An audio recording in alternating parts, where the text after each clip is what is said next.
DC's doing all right. As long as we can try to keep the cost somewhat down, is keeping Metro open till 3 a.m. We fought to get it open in '03. It went to 3.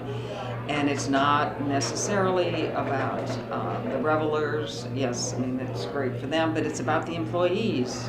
I had a letter to the editor in the Washington Post not too long ago saying, there was an article about the proliferation of late night dining options. And it was like, it's very simple. You have to have employees and have their transportation so they can serve the consumer who can dine and have many choices for what to dine on. So that's one of the many things we do to help the industry.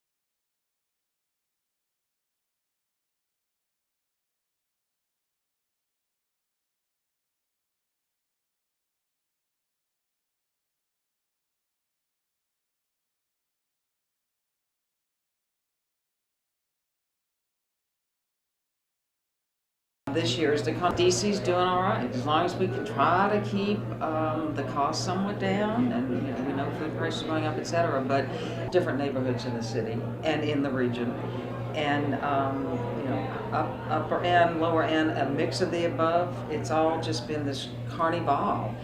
We also the one thing about the Rammies, and whenever we would bring New York editors, New York Magazine editors down to present, they were always a little surprised at how glamorous we were. Because, the old dowdy gray image of DC ain't true.